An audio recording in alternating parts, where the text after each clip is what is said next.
syre-base-titrering. Formålet med forsøget er at bestemme en ukendt koncentration af hydrogenkarbonat ved hjælp af syre-base-titrering.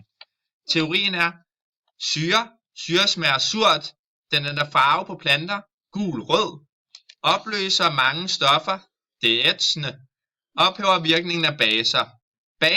Base virker glatte, ændrer farve på planter, grøn-blå, ophæver virkningen af syre. pH er minus 10-talslogaritmen til talværdien af koncentrationen af oxonium.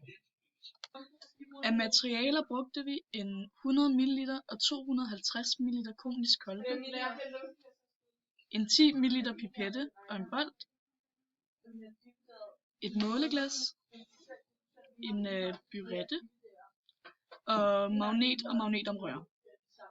Af kemikalier der brugte vi NaHCO3 og metylorange, og så brugte vi også demineraliseret vand. Inden forsøget der fremstillede vi en hydrogenkarbonatopløsning, som vi opløste i 250 ml demineraliseret vand. Forsøgets gang. Med pipetten udtages 10 ml af den fremstillede hydrogenkarbonatopløsning, som overføres til en ren konisk kolbe. Bagefter så tilsatte vi ca. 30 ml demineraliseret vand, og så tilsatte vi 3-4 dråber af indikatoren metylorange, og derved så kan man se, at opløsningen den farves gul, fordi at HCO3 reagerer basisk.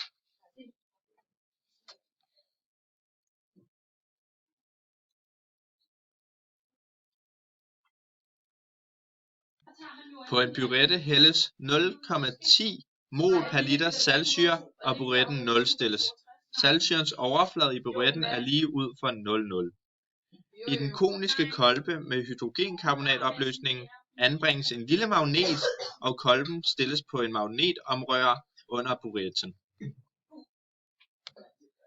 Fra buretten der tildryppes forsigtigt saltsyre, og lige i det indikatorens farve den skifter fra gul til rød, så standses tildrypningen.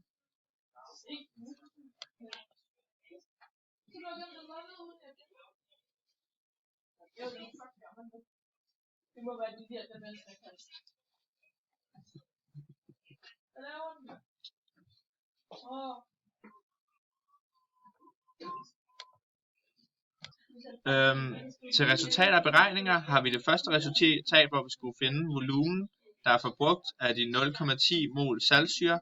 Der er brugt 20,8 ml, som vi regner om til 0,028 liter. Herefter har vi beregnet stofmængden i mol af den forbrugte saltsyre, som vi har fået til 4,8 mol. Bagefter dette har vi beregnet her i koncentrationen af i opløsningen til 480 mol per liter HCO3 minus.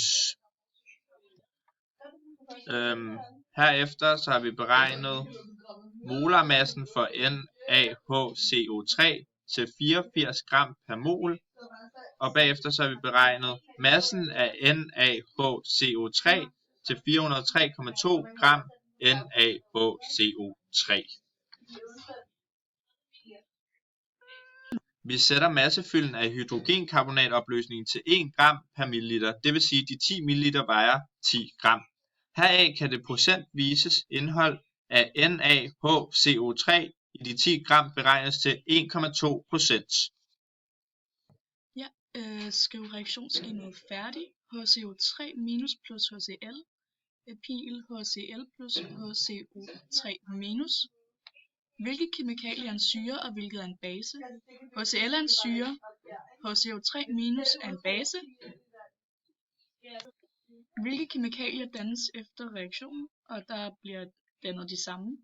Hvordan er kemikalierne forbundet, og hvad er deres styrker? De har en lav pH-værdi, og de har en molekylær forbindelse. Sker der en fuldstændig eller en delvis syre-base-reaktion? Der sker en fuldstændig. Hvorfor bruges metylorange som indikator? Det bliver brugt som indikator, fordi det er præcist og ændrer farve. Det fungerer med de stoffer, vi har brugt, og det benyttes også til at finde ekvivalenspunkter.